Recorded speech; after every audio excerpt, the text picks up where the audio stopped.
Hello and welcome to Sons of Olympia. I'm George. And I'm Matt, and we're brothers. And our parents are Olympians. Yes, we are the sons of Olympian parents who have failed to fulfill their genetic potential. And like all underachieving children, we've decided to start a podcast. Hello and welcome back, everyone, to today's episode all about combat sports.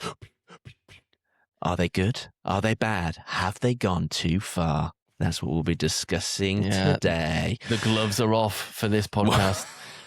Oh, we're stepping in the ring. Ding, In ding. the blue corner, George. Well, we're both in the red corner in We these are. clothes. How you doing, brother? You all good? All fine. Yes. Yes. Yes. No sporting achievements this week. It's been No. it's been a bit of downtime, bit of recovery Nice. since my Bit of Sheffield recovery. exploits on the half marathon. Yet to identify my next goal. How about you? Nice. How's your Well, marathon training? Still going okay. Did a run I was pleased with. My legs are still a bit sore, but my main update is I have also invested in the super shoes. Oh, Let's go. They are on their way. They have been dispatched. I had to go for the dark blue colour because not many size 11s left, but Oh. I'm still happy with that. It's going to match my RSPB vest. So Interesting. 3.5 Interesting. weeks to go. Look, Super shoes. we are not a sponsored podcast, but I would like to know, what did you go for? What Exactly. shoes did you buy? Well, Matt, I went for exactly the same shoes that you sent me in that link, the Nike Alpha Fly 3s. Oh, I did think they're you? called. Yeah. In a nice Yeah. dark Nice. blue. So I'm excited to give those a go, and I'll report back to you and the listeners and how I get on Yes, in my new carbon exciting plated stuff. shoes. Yes, but before we get into the combats, Yes. any sporting news that you'd like to share? Yes. Does anything come across your desk? Well, yes, we do like to cover all sports here on Sons of Olympia, whether they are Olympic sports or not. And what's great is the Sons of Olympia Instagram now is the algorithm is working to our advantage. I go on there and just get served with superb sporting news. Fantastic. And one came across my screen this week that just a huge blind spot really to to a certain sport. Have you heard of canicross? Canicross? No. Right. It is essentially British. Well, it's not British, but it's just like sled dog running. And there's a British sled dog running championship. This is running with your dog, which a lot of people do. It's not an abnormal thing to run with your dog, but this is competitive running with your dog. Okay. So why I decided to stop scrolling when I saw this is because there's some serious times being put down with a dog being attached to you. And we talked about the enhanced games a couple of weeks ago. This feels just like maybe what the enhanced games could also be. Just attach an animal to you. These swimmers attach a dolphin to the end and see what happens. I think Peter will have a thing or two to say about that. Yeah. But anyway, so this is essentially canicross is where you run with your dog. You have a waist belt that has a 1 to 2 meter long elasticated line. So you're not holding it. It's just attached to your waist. And it's like a harness, like a climbing harness that it sort of pulls you along. Originally, it was for like keeping sledding dogs fit in the summer. Now it's just its own thing, and there's championships that go on. And us Brits, we have a world champion on British soil called Ben Robinson. I don't know actually the name of his dog, which is a bit unfair really, because the dog is clearly making a difference. So of course. Ben's 5K time with dog in tow is 11 minutes 56 seconds. The men's world record without dog is 12 minutes 35. So this dog is doing some damage. What sort of dog is it? 1K PB, 2 minutes and 4 seconds for 1 kilometer. Wow. Men's world record for that is 2 minutes 11 seconds. Not as big a difference, but dogs that typically show up in all these posts are your gun dog breeds, your pointers, your Vizslas. Yeah. But you can do it with any dog. That's the thing. You could get any dog and go to one of these competitions, latch it on, and see what happens. They should have like weight classes, like they do in the combat sports that we'll get to, of like different sized dogs. Just like, and now for the pug race, and it's all. You'd have to pick up the pug.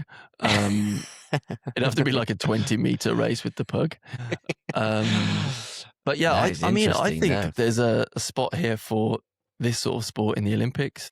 Famously dislike dressage, as we talked about in your first few episodes of the podcast about how, it's highly reliant on the animal. I feel this is a bit more evenly matched, maybe. Obviously, the dog matters, but you need to be a pretty quick runner as well. So yes, I mean, I'm sure a dog can't just pull any old person to an 11-minute 5K. You still got to be able to do some serious speed. But yeah, I think with anything that involves animals, obviously, half the medal belongs to the dog. Same with dressage. So totally. Yeah. Anyway, so check it out on Instagram. Very interesting. These guys are traveling. Yes. Other news in just the purely human sports world is Alex Yee has announced he's going to be pacing for the London Marathon for Emile Keres, specifically for him, no one else. Boy, just no one else. What will he do after he's done 30 kilometers? He doesn't have to peel away, as we know. He could carry on. But he has said that he's, out here specifically for Emile. Emile helped pace him in Valencia when Alex Yee ran the second fastest time of any Brit in 2 hours, 6 seconds. So I guess he's repaying the favour. And Emile is the third fastest Brit, just a couple of hundredths of a second behind Alex Yee, actually. So, but yeah, they're both behind Mo Farah, a minute behind Mo Farah. But yeah, as we know, Alex Yee doesn't have to stop once he's done his bit. Yes. So you were talking about this last episode, weren't you? How like a pacer recently almost won the Berlin Marathon. Yeah, could have, but decided to not contest. So who knows when Alex Yee's hearing those screams around London, everyone's shouting his name, he might just want to stay on with that final kick that we know he has. Exactly. And when he's listened to our podcast, he'll know the rules. Yeah. And he's listened to that last episode. He'll know that he doesn't have to peel away. We saw him run past, actually. Do you remember when we watched the London Marathon last year? He went by. Yes. Just about got a glimpse of him. So that's exciting. I'll have to keep an eye out when we're down in London. Yep. Great, exciting stuff. I've got a couple pieces of news sort of tying into the combat sport world. Yeah. One isn't particularly like that new news, but it was for me as I was researching this podcast. The UFC is having an event called the Freedom 250 coming up in June.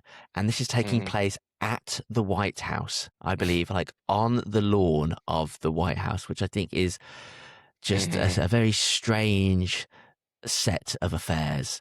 America. I almost don't think it's strange. I think it makes a lot of sense for whose house is. Yeah. It is. Sadly. It's certainly strange, but I think you're right. Maybe it's fitting with America that they're having basically a gladiator match in front of the White House while at war with a douchebag as president. So that's interesting, isn't it? That UFC taking place at the White House. I'm sure we'll talk about the UFC later on in the episode. But a bit of news that did come out this week. Tommy Fury, son of the Gypsy King himself, Tyson Fury, is returning to boxing after about a year off. So Tommy Fury is technically a professional boxer, but he's a bit of a reality TV star now, isn't he? He did Love Island, fought Jake Paul, just about won in that.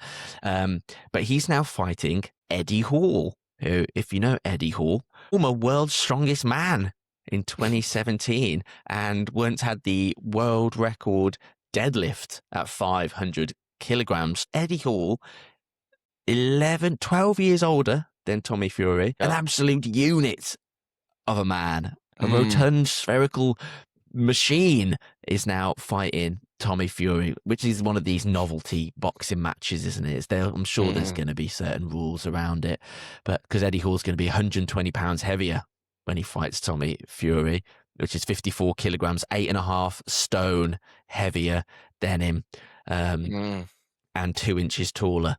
So, what do you make of that? Well, this is the thing with all these. I really don't want to watch it, but I also do. And Eddie Hall, as retired as he is a strongman, now he's like a YouTuber, and he might even have a podcast. And he's done other fights. He fought the guy from the Enhanced Games who we were talking about, the Mountain, Hafthor Julius Bjornsson. So he's fought the biggest. I think he lost actually that one. He did lose. Yeah, but he's also fought. Have you seen this? He's fought 2 dwarfs. At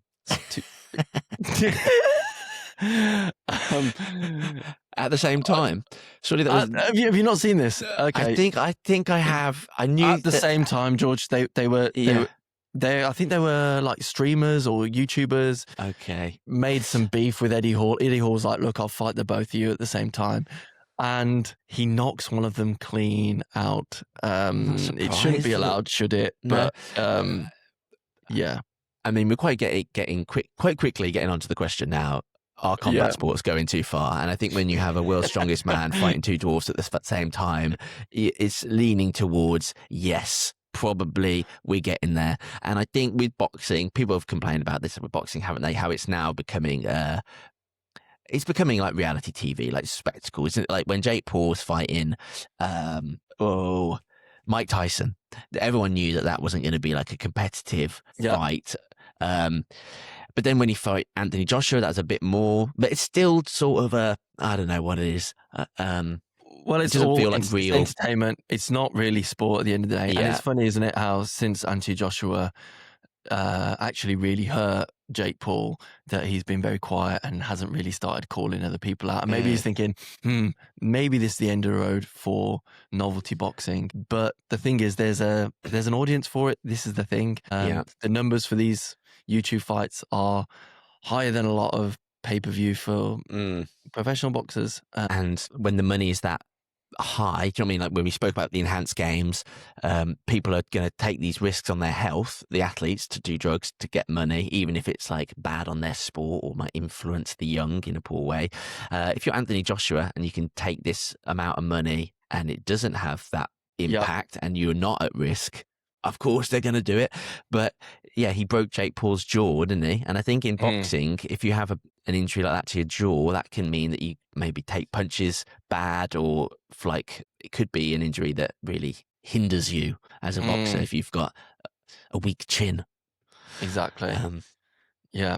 It's funny, isn't it, how like now these fights are, as it seems like anyone, if you've got a profile, can call someone out and there will be demand, and someone will show it on TV, and it's just like an extension of the playground where you can just go, hey, don't like you, let's fight, and actually we can make a load of money of it and people will watch it. It's just the same thing as school.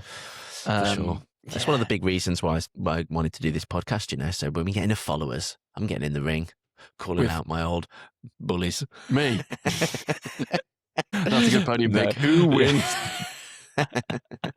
But apparently this Eddie Hall Tommy Fury fight that came around because Eddie Hall's got a bit of beef with the Fury family. He wants to fight Tyson in MMA. So here's the thing now as well, that it's not just boxing anymore. Now it's like Eddie Hall knows that he would lose Tyson Fury in a boxing match, but because neither of them have done mixed martial arts, get him in the octagon, then suddenly it's like maybe it's a bit of a even playing field. Yeah. And then it's just so like funny. A whole level of like on paper, okay, sounds quite funny, and then probably 10 seconds into that you realise this is just two weird looking men flopping around on the floor, and you're like, oh god, this is actually really rubbish. How much did I pay for this? Did I stay up till 3:30 in the morning to watch this? What, I flew to Vegas for this? Funny. Yeah. So combat sports in general. Yes. How do you feel about them, Matt? Do you enjoy watching them? Have you ever taken part? What's your favourite? I've never really taken part. Never really done boxing. Actually, no. Me and Dad used to have some boxing fights in the garden. We did. Do you remember we got a punch count? It's and we would go around, and it was a real eye opener for me. I don't know if you've ever done any sparring or any just get the gloves on and just jostle around a little bit. It is knackering, and I don't know how old I must have been, probably like early teenagers, and we'd just and it's knackering just being on your toes, waiting for a bit of a hit. So I guess I've done combat sports. You've boxed an Olympian. I've boxed an Olympian. And I'm pretty sure I caught him quite hard with one, and anyway, instantly grounded. I do watch boxing. For the big fights. Really, I'm not like, I don't know who's boxing tomorrow. No. But I do watch the big ones. UFC, I have seen some, but honestly, I don't love it when it's like there's blood splattered everywhere. I'm kind of not into the gore. When someone's clearly just mashed up and they're still going, I'm like, for me, that's probably a step too far. I don't know about you, but yeah. Yes, I think I agree. Have I ever taken part in combat sports? Any Muay Thai? No Muay Thai. No. Jiu-jitsu? Karate? Or karate? No karate, no jiu-jitsu, no. No, I was in Thailand not too long ago, walked past all the Muay Thai gyms, and I was like, maybe I could get in there. Yeah, I'd be up to try it. But I always worry with anything like that now, with my knee history. Do you know what I mean? Someone kicks my knee once. Oh, why on earth did I do this? Yeah. I'm depressed again. Me and my good friend Ben Davis, we did have a little, I think we had a couple boxing gloves each, and we did have a little spar, maybe last summer or something, a couple of summers ago. Oh, yeah. But it was, it is tiring. And again, you start off just playing, and then quite quickly, as soon as you get a couple on the nose, you're like, I'm going to kill you. I'm going to kill you. And I battered you, didn't I, Ben, if you're listening? It was pretty even. But I think we're right with the, as soon as there's blood, like as soon as they're elbowing each other on the floor, like elbows to the head and knees to the head in the UFC, it's not too pleasant a viewing experience. It's not, no. But combat sports have been around for a very, very long time. They have a deep history. They are part of the Olympics, whether we like them or not. I mean, boxing has been in the Olympics a very long time. But it has safety protocols around it, which I could go into here, because a lot of these other ones which we're going to discuss are kind of feels unregulated. But Olympics, I feel like boxing has this like gentleman's agreement around it. If you get a fight will get called off, and in the Olympics they did have more safety around boxing. So if you can remember, in the Olympics, they have a headset on. They do, but I didn't realize, but in 2016 they removed it for the men, which is quite interesting. So now they don't have any head protection. Women do, which I also find quite interesting, because the reasoning they've said for removing the headgear in men's Olympic boxing is because studies have shown it actually increases the risk of concussion. And it doesn't protect you significantly from brain injuries. So without the headgear, the number of head injuries and concussion decrease, because boxers fought more cautiously. So it's kind of like they thought they had more protection than they actually did with the headgear on. So they go in and probably not guard their head as much and take more of a pummeling. Also, the headgear increased the overall surface area of the target of their head. So it was actually easier to hit them. So that's quite interesting. But obviously they think that doesn't apply to the women, so we'll keep them on. I don't really understand that. I don't know if women don't have this sense of protection from the from the helmets. I don't know. It feels quite odd. But yeah, it's quite interesting that headgear makes you feel invincible. And I suppose there's an argument for that on bikes as well. I've heard that in cycling of you don't need to wear a helmet. People wear helmets and they take more risks and stuff like that. And in American football, you could say the helmet doesn't help tackling technique either. They go in head first and still get a load of concussions. Gosh. Yeah. But yeah, Quite interesting. stuff, yeah. And it's not just boxing, is it, in the Olympics? There's judo, Yes. karate, fencing. Would we class that as a combat sport? I guess it's would have started off as a combat, but you don't really get hurt anymore. So what I'm interested in is like, because martial arts and taekwondo and all those things, it's kind of, you're not really out to hurt someone, are you?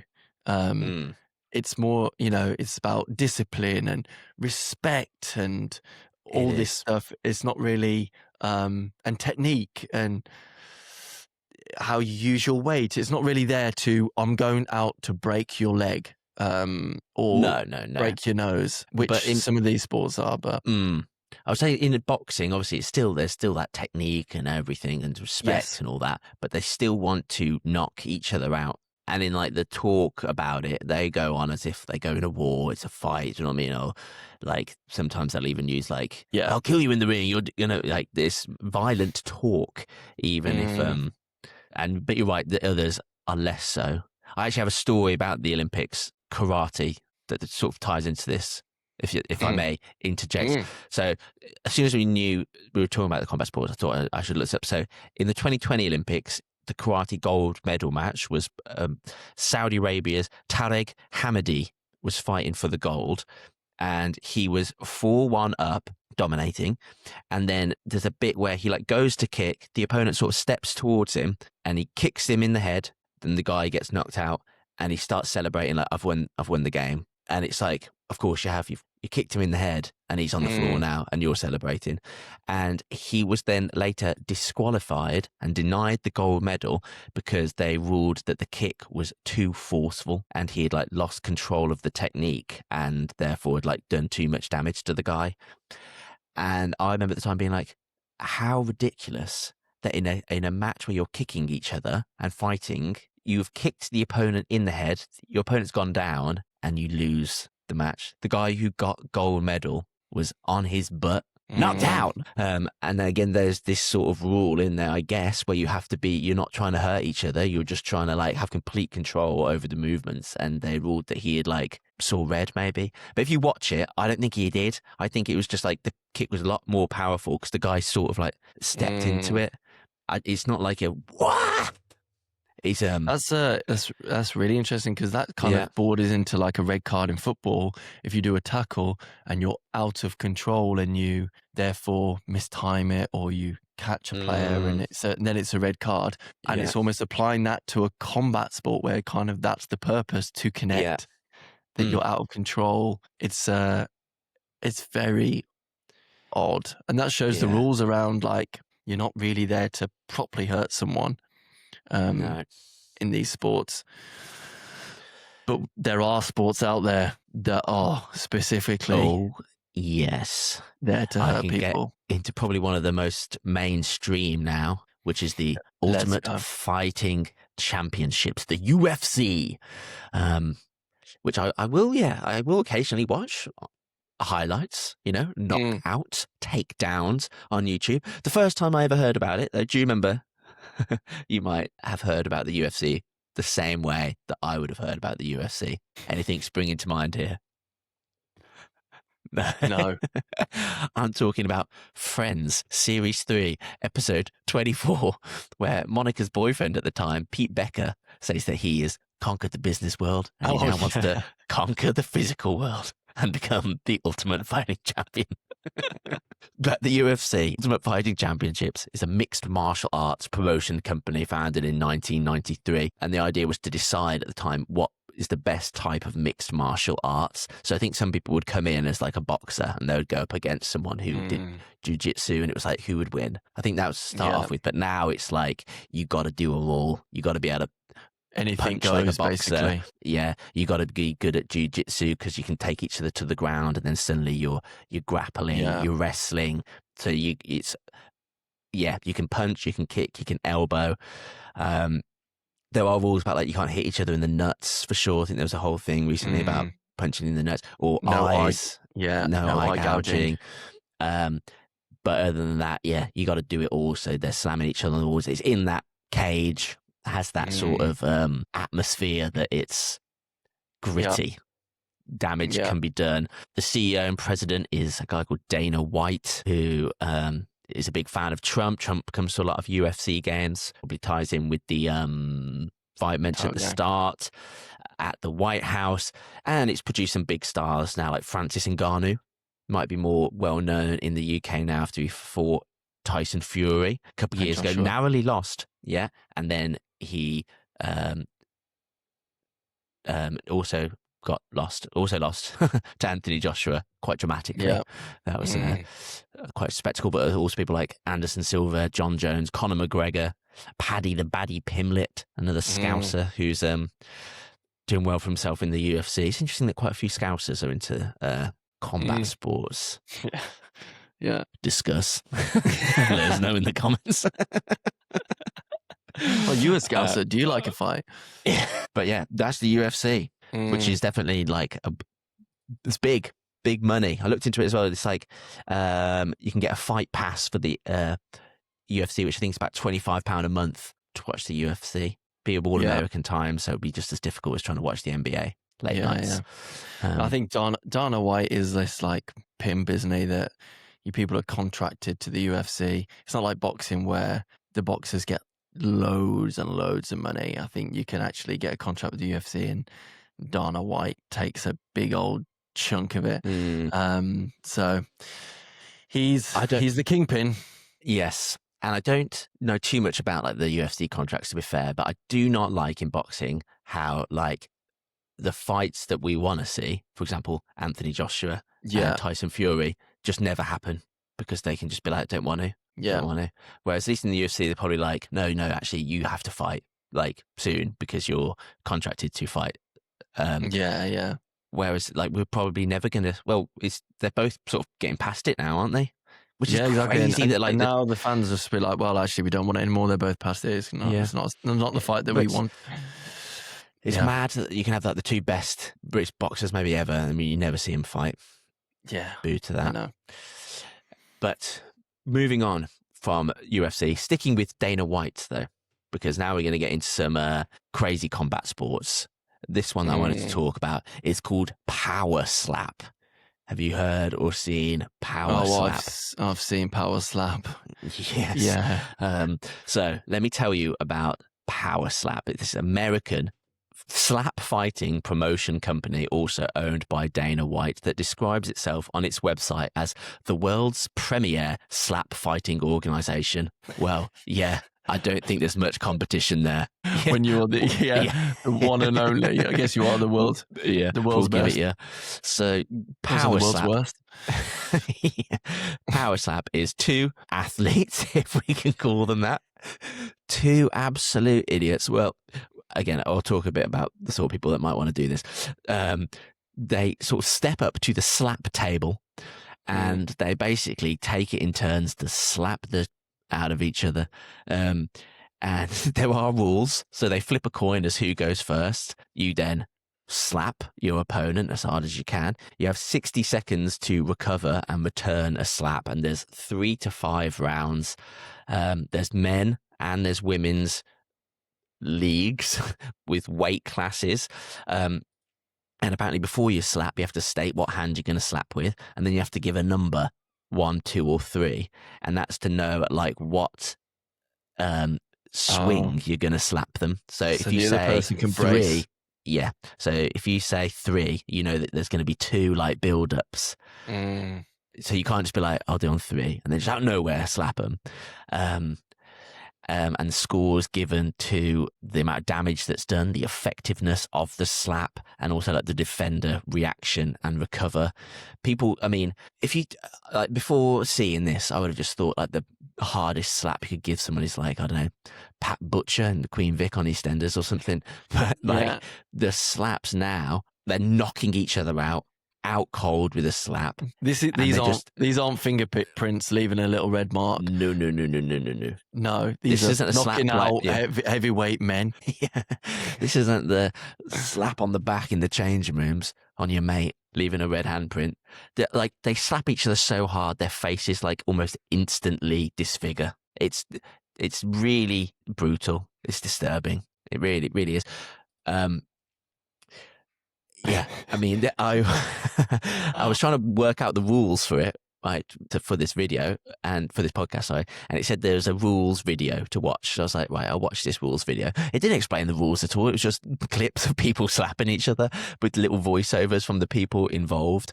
And I wanted to chat a little bit about like the sort of person that might sign up to just be slapped in the face as hard as you can. Because obviously, so I think someone of sane mind would not sign up for this. Maybe not. But and they won't have sane mind for very long either. No. So, but in this video, right, they're showing clips of the slaps and it's all like dramatic music and stuff. And there's little voiceovers of the people that are involved. And they're saying things like, I've had a hard life. I've been through a lot of my life growing up on the streets. One woman, I think it was actually British, was like, I grew up in a really rough area. So I've had to look after myself a few times. And then someone else was like, nobody can endure more pain than me. One guy choking back tears was like, I grew up tough. We had nothing. I want someone who thinks they have something to come and feel all this rage and all this pain. So it's like they're openly saying that they're like troubled, like from difficult backgrounds. And I was like, is that the sort of person that's drawing in like damaged, hurt people that are maybe like so desperate for fame or fortune or something that they're willing to? And how are they recruiting these people? They are preying on probably quite vulnerable people. And how are they finding them? You know, are they going out with flyers being like, are you struggling with the bills? Are you massive?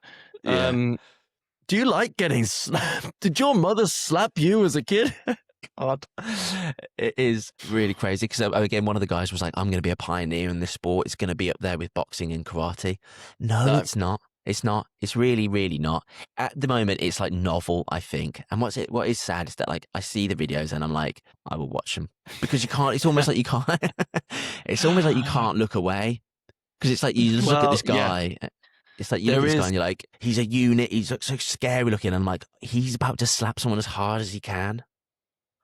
Like, why wouldn't you watch it? Honestly, this is there. I would never tune in like. To like, oh, big slap fight tonight. Tune in, get your Dominoes. No, but if it's not a sponsor. But if it pops up on my phone and the first clip is someone won, obviously I'm gonna wait till 1, 2. Yeah. Yes, I'm going to watch that. Like there is something human and something psychological about that. And we'll get into that, why we are drawn to these car crash events and pain. But that's where the audience is. It's on social. Yes, for sure. And I mean, I just wanted to talk as well briefly on like the damage that this is being done. Because I was like, surely the huge thing about this is that you can't defend yourself. In all the other combat sports that we have mentioned so far, at least, that you can defend. You can learn how to dodge the attack. It goes against human nature. It's like heavily encouraged. Do not get hit by the opponent. You do not want to get hurt. Yeah. This is part of it. Unless you can slap that person, unless you can win that coin toss and knock the other person out with your first slap, you're gonna get slapped as hard as you can in the face, and you're not allowed to flinch or move away. So of course, let's just be clear: it's not the face. It is the face, but it's the head. You're not just getting a slap on the cheek. This is shaking your whole skull. The palm of your hand, which is hard. Your whole hand is sort of stable in a rigid way. Yeah. It's more or less a punch and your whole head will get rocked. Your brain is getting shuddered. Yeah. Well, because power slap is like quite recent. There's not too much evidence on the ongoing damage that power slappers are doing to each other.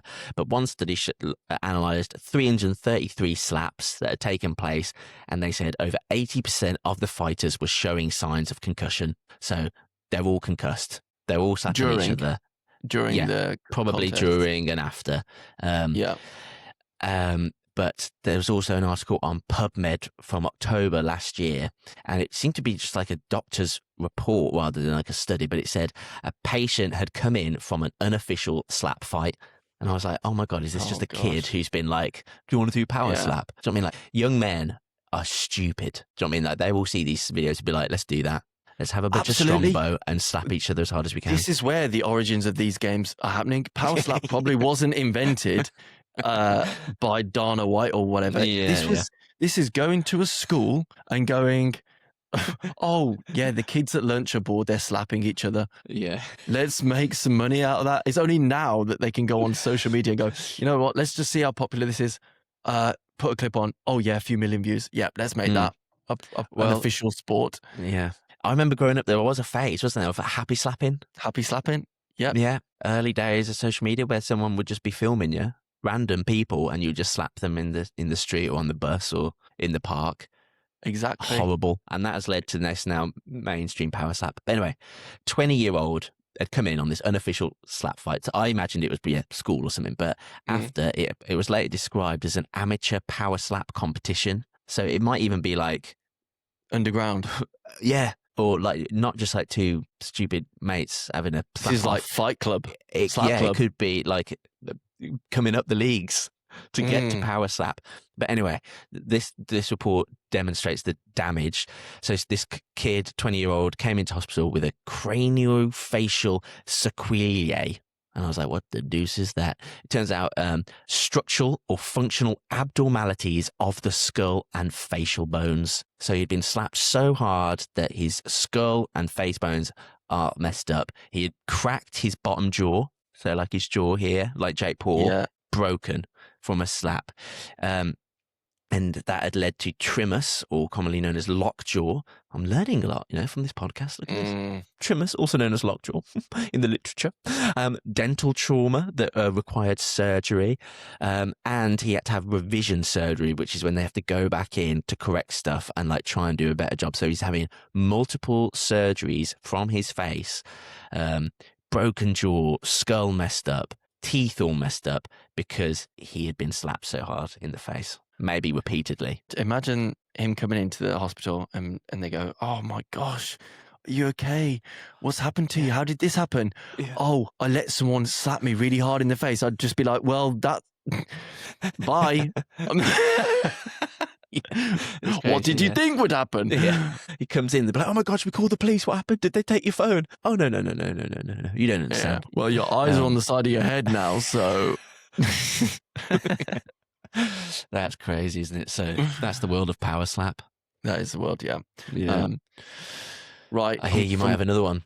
I have another one, and I think you might feel a bit more familiar with this one. It's called Run It or Run It Straight. I'll give you a bit of a description around this. Run It Straight, or the Run It Championship, Run It Championship League. This was created by a small group of friends in Melbourne and launched in February 2025 on YouTube. Kind of like Power Slap, it originated on the streets in the playground. And it's essentially this supercharged version of a one-on-one tackle. It's come from rugby, really. And it's essentially two competitors. You have a 20-meter lane, 4 meters wide. One starts at one end, one starts at the other. One is the attacker, essentially meaning they hold a ball. The ball is irrelevant to all of this. That's you do not need a ball. And the other one is the defender. And you have to run straight at each other. So there's a referee and they go 1, 2, 3, run it. And they leg it at each other. No ducking, dodging, dipping, diving, ducking, jumping, sidestepping. None of that is allowed. The tackle has to apparently take place between the shoulder and the waist. But watch some of these clips. I don't think they're watching some of these. So they're running full pelt at each other. They're go from 0 to sprint. The winner is who dominates the tackle. That is, leave that up to the referees. So that could be staying on your feet or who's in control. Each round is 2 collisions. So you, much like the slap contest, you run, you have your collision, then you have 1 minute to recover before you do another collision. God. If there's a tie, you have a third one.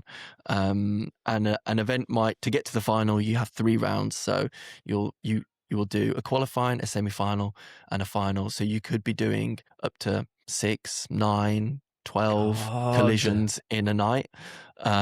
These hits are massive, by the way. These are usually big rugby guys, Pacific Islanders, not necessarily who play professional rugby. They're just massive men. And I'm trying to find out some of the forces that are going through their bodies at this point, and if you compare it to a rugby hit, these are car crash levels of forces going through them. You hear the sound, it's crushing. And these knockout hits are getting millions of views.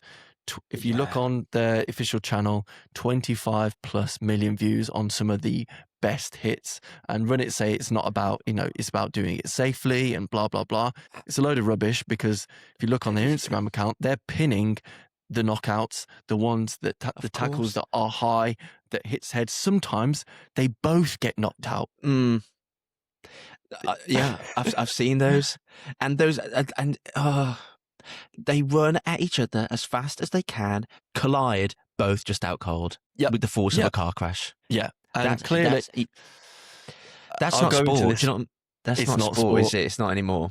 And like you were saying in Slap, they're going into these concussed, and they say there's like protocols around concussion. They're not doing tests between each collision, so you have 1 minute to recover, whatever that means. I mean, I wanted to talk a bit about concussion because I remember you playing rugby, and I feel like you got concussed quite a bit, and you would come back. I remember one specifically, you coming back from a school rugby match, going to bed, sleeping like the whole day and not remembering the match. And you and you'd come back on, had a hit, you'd come back on, come back home, slept, and be like, I can't remember the match. I sometimes worry about this, right? Because I reckon there's at least 2 or 3 times where I got concussed. And then so once you get concussed, you're more likely to be concussed in the future. So I think maybe like I took one and then I would and I worry about not having as good a memory,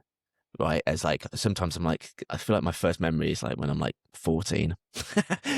not quite that bad, but I do worry about it. And then sometimes I think, because I had times where I definitely went to A&E, and what I remember is like the morning at school, and then suddenly like having pizza at home, and like the day's gone, and in that time I'd played rugby. Don't even really remember the situation you're talking about where I got hit and like came back on and slept the day away, which is crazy. Probably not just meant to just send someone to bed and just sleep. Who knows? But yeah, I do worry about it. And then I remember for a while after I stopped playing rugby, I hated watching it on the TV, because it would like make me feel almost like I'd almost like get a headache watching it, because I'd be like, I can't believe they're hitting each other this hard. It would like make me feel like physically sick, like a trauma response. That's bloody frightening, that is. Well, I mean, I think they have changed it a bit now, but I think you got out the game soon enough. I think probably a lot of people have concussion. Like, you didn't play it. I think you did step away at the right time. So, I mean, there's rugby players who have had multiple concussions. But on this, I mean, these guys are getting concussed and some. They are getting completely flattened. And the I would have been getting tackled by a 15-year-old, like skinny kid, not being charged at by the Incredible Hulk. Yeah, I know. And you said in Slap about some of the people turning up to these. To enter, you just need to submit a fairly recent video of you participating in a sport that involves tackling. So you don't really have to show that you're you've tackled, you just show that like, oh yeah, I've come from my sport. I'm not an official run it person. But now Yeah. there's money to be made here. There's big championships in Melbourne, Auckland, Dubai, 200 grand for the winner. So there's stuff here then, and people are saying, I need to provide for my family at home. They're well aware of the risks, but they can't turn away a chance at 200 No. grand. And now there's investors in this. There's a betting company called Stake who have sort of funding a lot of this. Joe Rogan was reportedly interested in funding it as well. I don't think he has officially, but neuroscientists have said like they might as well set up smoking as a legit sport. This is like only bad things can happen from this. Yeah. More so than the slapping. I feel like someone will die in Run It. Do you know what I mean? Like they just the angle head wrong. Well, I'll pause you there because no one's died yet in official terms. But as I said, this came from the playground, and as this has become more popular, there's been a death on the amateur scene as well. So in New Zealand, a 19-year-old called Ryan 19 Satterthwaite died on his 19th birthday playing Run It in the park. So he did 2 tackles with someone.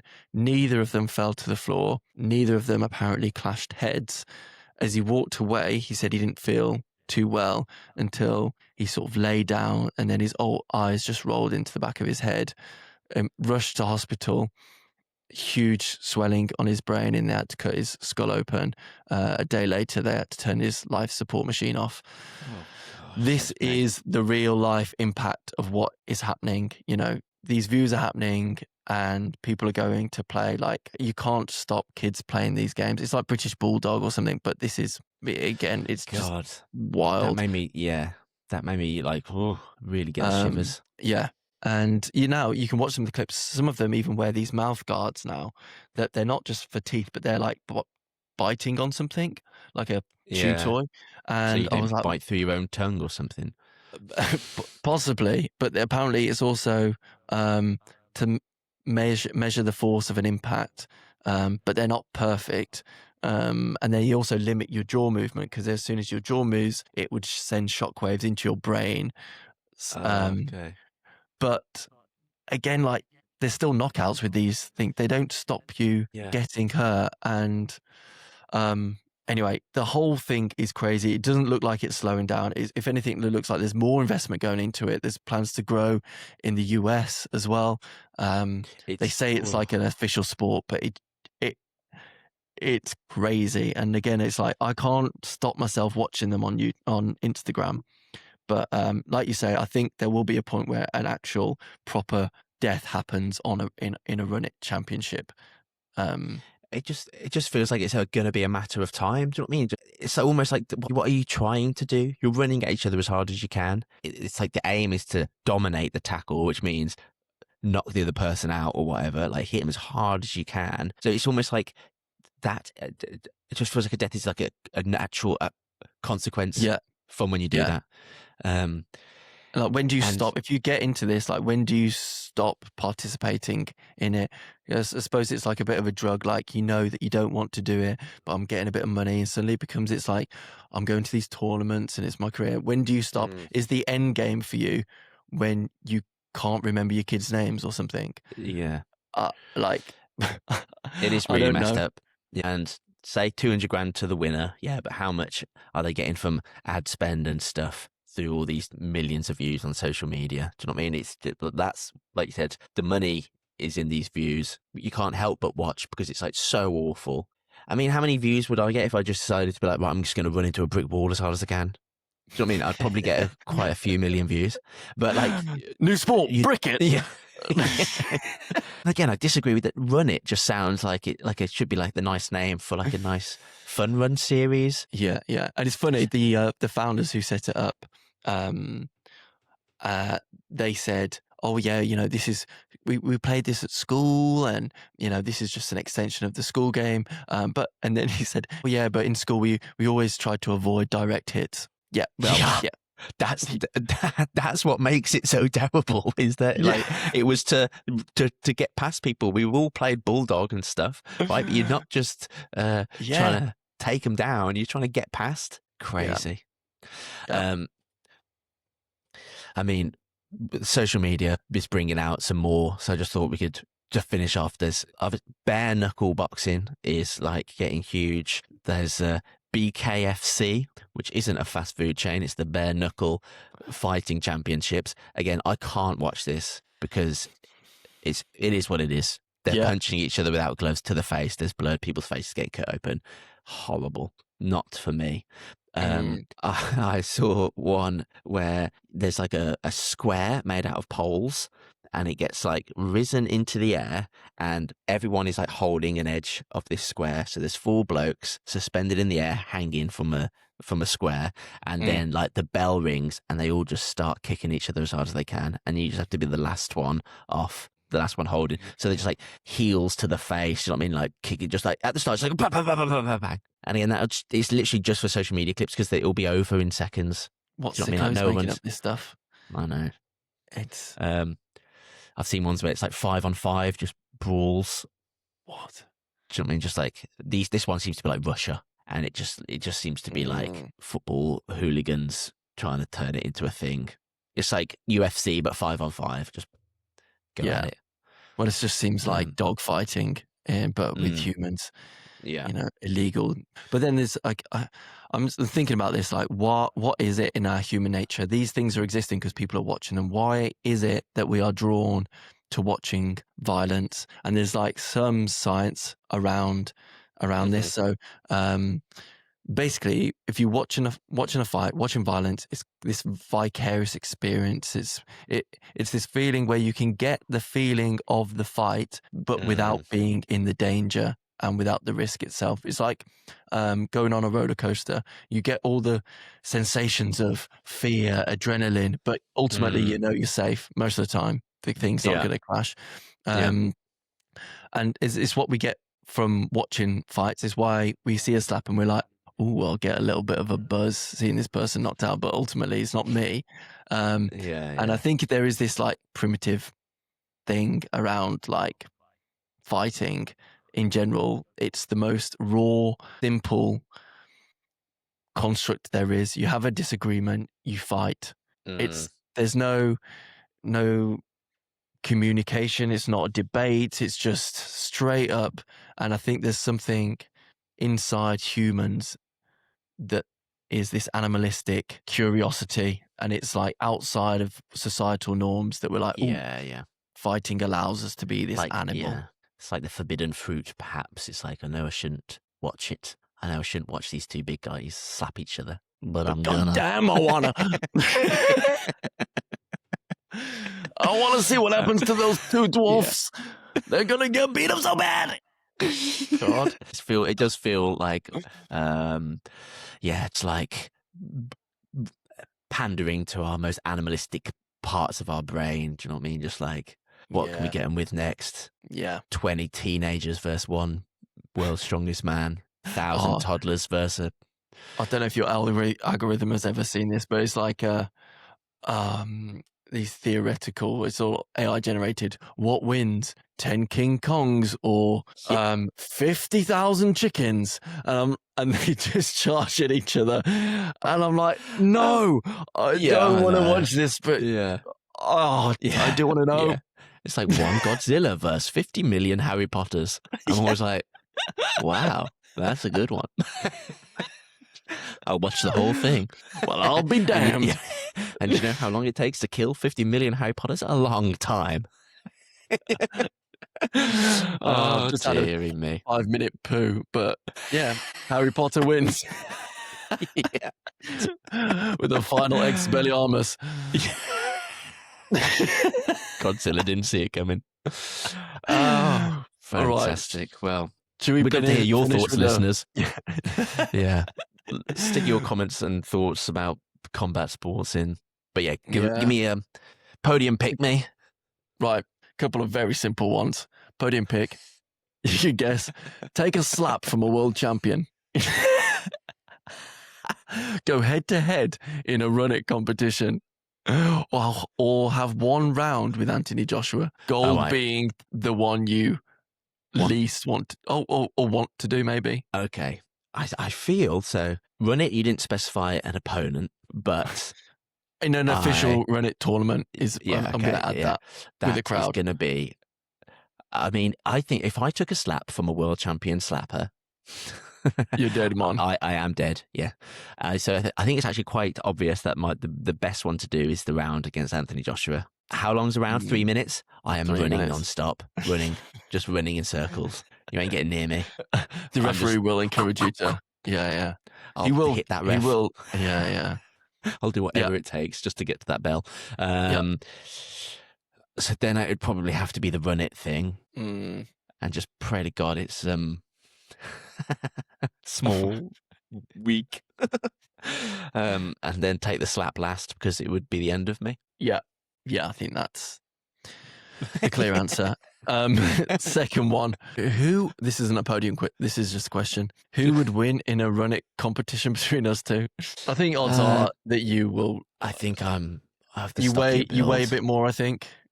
You have the rugby background. I am limmy and long, not built for run it. I would just